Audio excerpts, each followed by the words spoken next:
Let's start with our first news. Tom Aspinall has once again spoken about the Jon Jones situation, and his reaction is calm but very telling.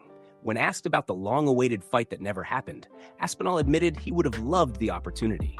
For him, it was never just about money or hype. It was about testing himself against what many consider the best ever. That challenge, he said, would have meant everything. However, when the topic shifted to whether Jon Jones avoided the fight out of fear, Aspinall quickly shut that idea down. He made it clear that he does not believe Jon Jones is scared of anyone. Instead, he explained that Jon was likely focused on the financial side of the fight. According to Aspinall, it was more about risk versus reward than fear. The discussion then turned to the reported $30 million figure that Jon Jones was offered. Aspinall acknowledged that this is a huge amount of money, something that naturally makes any fighter think carefully. Still, he confidently stated that he would have taken that deal without hesitation. For him, stepping into the cage for that kind of payday, especially against a legend like Jon Jones, would have been a no-brainer. Despite the fight never materializing, Aspinall doesn't sound bitter. Instead, he remains focused, respectful, and realistic about the business side of MMA. At the same time, there's a clear sense that he feels he missed a defining moment in his career, a fight that could have proven everything. In the end, Aspinall leaves fans with the impression that while the fight is gone, his hunger to prove himself against the very best is still very much alive. Move on to another news. Jon Jones is back in the spotlight, and this time it's not just about fights, but health concerns and growing tension with Dana White. The situation between the two doesn't seem to be cooling off anytime soon. Reports suggest that Dana upset Jon by claiming he was never going to be part of the White House card, despite earlier talks hinting that Jon could be involved in that major event. Things escalated further when Dana brought up Jon's arthritis, suggesting it played a role in the decision not to book him. That statement clearly didn't sit well with Jon Jones. In response, Jon fired back publicly with a strong message, making it clear that while arthritis may cause pain, it does not define his ability as a fighter. He emphasized that even while dealing with the condition, he still believes he can dominate the vast majority of opponents. In fact, he boldly stated that he's still smashing 99.47% of fighters out there, reinforcing his confidence and mindset. For Jon, this wasn't just about defending his health. It was about protecting his legacy and reminding everyone that he is still an elite competitor. This situation also highlights a bigger issue within the heavyweight division. Jon isn't the only fighter currently experiencing friction with the UFC. Tom Aspinall has also hinted at frustration regarding how things are being handled behind the scenes. There seems to be a growing sense of tension between top heavyweights and the promotion. Despite the controversy, Jon Jones remains vocal, confident, and unapologetic. He refuses to let injuries or criticism weaken his image, making it clear that he still sees himself at the very top of the game, regardless of what anyone says. Move on to another news. Eddie Hearn is making serious noise, and this time it's all about Tom Aspinall's contract. The well-known promoter has not been holding back, especially as tensions continue to rise between him and Dana White. What started as back and forth over boxing has now expanded into full criticism of how the UFC pays its fighters. According to Hearn, the situation involving Tom Aspinall is completely unacceptable. He revealed that he represents the UFC heavyweight champion, and while he tried to hold back slightly, he still made his feelings very clear. In his own words, Aspinall's contract is a disgrace. That's a strong statement, especially coming from someone deeply involved in fighter negotiations and big money fights. Hearn pointed out the massive commercial value that Aspinall brings to the table. He specifically mentioned potential fights against Pereira or a rematch with Cyril Gane, highlighting how much revenue those matchups could generate. From his perspective, when you compare that level of income to what Aspinall is actually being paid, the numbers simply do not make sense. He took things even further by saying that if he were in Aspinall's position, he would seriously question whether it's even worth stepping into the cage under those terms.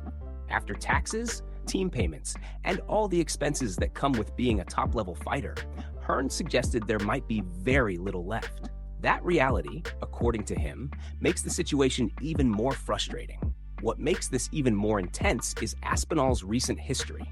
Hearn brought attention to the physical toll on the fighter, mentioning multiple surgeries following serious eye injuries, going through 4 operations, and still being tied to what he considers a poor contract only adds to the outrage. Despite all of this, Aspinall himself remains focused on competing. He still wants to return, defend his title, and take on the biggest challenges available. That includes high-profile fights that fans are eager to see. Hearn also made it clear that this issue goes beyond just one fighter. His involvement comes at a time when fighter pay in the UFC is under a bright spotlight. More people are starting to question the structure, and voices like his are amplifying that conversation in a big way. Right now, this situation is gaining momentum, and it's becoming harder for the promotion to ignore the growing criticism surrounding fighter compensation. Move on to another news. Movsar Evloev is heading into a massive fight, but when it comes to what's next, he's keeping things very grounded. As he prepares to face Lerone Murphy at UFC London, the conversation around him is already shifting toward a potential title shot. However, Evloev isn't buying into the hype just yet. Despite being in a strong position in the featherweight division, Evloev made it clear that nothing is guaranteed. Even with a win over a tough opponent like Murphy, he doesn't believe it automatically secures him the next shot at the belt. That uncertainty comes at a time when rumors are circulating that Gene Silva could be next in line to face Alexander Volkanovski. Rather than getting caught up in speculation, Evloev is choosing to stay disciplined. He emphasized that looking too far ahead can be dangerous, especially in a sport like MMA, where anything can happen in a single fight. For him, the priority is simple: stay focused, stay sharp, and handle the task directly in front of him. He spoke about the importance of respecting his opponent, making it clear that Lerone Murphy is not someone to overlook. That mindset reflects a professional approach, one that avoids distractions and keeps all attention on performance. Evloev understands that overlooking an opponent, even slightly, can cost everything. At the same time, there's an underlying confidence in his words. He believes that once his hand is raised and he secures the victory, that's when the real conversation begins. Only then will he allow himself to think about what comes next, whether it's a title shot or another high-stakes fight. This moment represents a crucial step in his career. A win could push him closer to the top, but the path forward remains uncertain. The division is competitive, and decisions aren't always based purely on rankings or records. For now, Evloev is locked in. No distractions, no assumptions, just complete focus on fight night. He knows that respect, preparation, and execution are what truly matter, and everything else will fall into place after the job is done. Move on to another news. Alex Pereira is making serious waves once again, this time with newly released sparring footage as he prepares for his move to heavyweight. The former middleweight and light heavyweight champion is stepping into a completely new challenge, and fans are finally getting a glimpse of how he's adapting to the division. The upcoming fight, expected to take place on June 14th, will see him face Cyril Gane for the interim heavyweight title. This announcement came after weeks of speculation that Pereira's run at 205 was done. That speculation only intensified when he started calling out Jon Jones and appeared noticeably bigger in his recent social media posts. Now, with footage from his training camp surfacing, it's clear that Pereira is taking this transition very seriously. In the clips, he looks powerful, composed, and surprisingly mobile for someone moving up in weight. His coaches can be heard constantly pushing him, demanding more intensity, more movement, and more control during grappling exchanges. Throughout the session, Pereira is seen engaging in intense scrambles, working on reversals, and maintaining dominant positions. Commands like "again and again" echo in the background, highlighting the relentless pace of the training. There's a strong emphasis on endurance and mental toughness, with coaches urging him to dig deep and stay sharp under pressure. What stands out the most is how comfortable he looks despite the size increase. He isn't just relying on power, he's actively working on technique, balance, and positioning. Moments where he successfully reverses position and stays on top show clear improvement in his ground game, an area that becomes even more critical at heavyweight. The physical transformation is also impossible to ignore. Pereira looks massive, yet he hasn't sacrificed his fluidity. His movement still carries that signature calm and calculated style, but now with added strength behind every action. As Fight Night approaches, this footage is sending a clear message. Pereira isn't just moving up for the sake of it.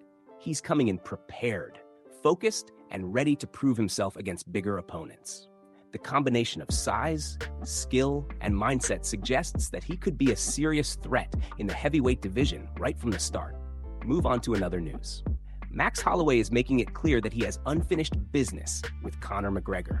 After losing the BMF title to Charles Oliveira at UFC 326, Holloway is already looking ahead and plotting a way to settle the score with the fighter who handed him an early career defeat.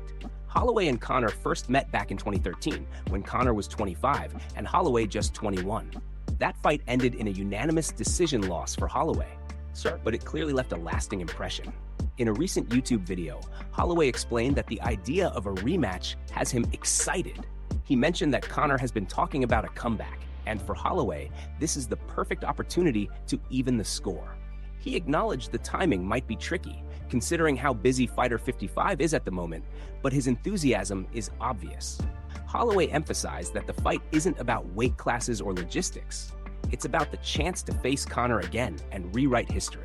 He's open to competing at any weight, showing that the challenge and the excitement of the matchup matter more than the details. Holloway also touched on the planning required before making this fight official. He needs to discuss the situation with his team, family, and doctors to ensure everything aligns before committing. Despite the practicalities, his energy and focus are clear. This isn't just another fight for him. It's a chance to get back at a rival, settle old scores, and put his skills to the ultimate test. For fans, this matchup promises high stakes and intense action. Holloway's willingness to step in at any weight class eliminates a common barrier, and his excitement is contagious. He highlighted that it wouldn't just be about the fight itself, but about the story it tells.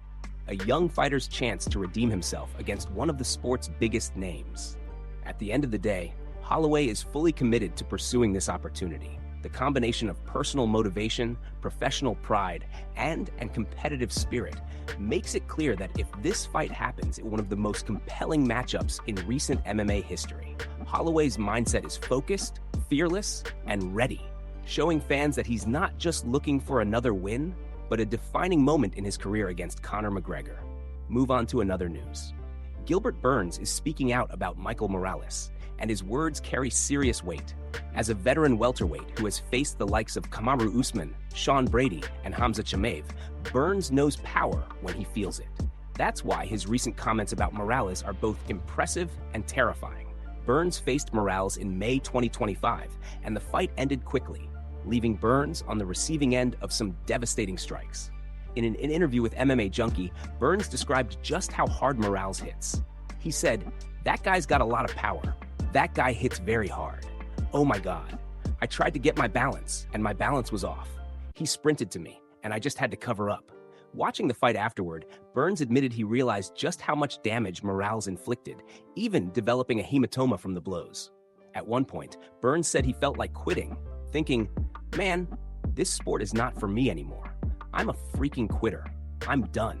But reflecting on the fight later, he acknowledged Morales' sheer strength and potential, even speculating that he could move up to 185 pounds in the future.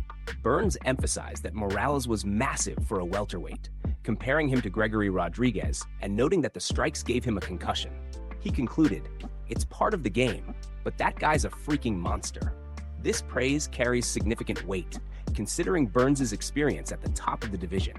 Morales has yet to be booked for his next fight since defeating Sean Brady at UFC 322 in November, but he currently holds the number 3 spot in the welterweight rankings. Burns also spoke candidly about the concussion issues he suffered as a result of the fight, which marked his 4th straight defeat. Despite the setback, Burns is not done. He is scheduled to return against Mike Mallet at UFC Winnipeg on April 18th, showing resilience and determination. Meanwhile, Boralho is targeting a summer return against DDP, keeping the welterweight division exciting and unpredictable. Morales' reputation for crazy power is now firmly established, and the MMA world is watching closely to see what the rising star will do next.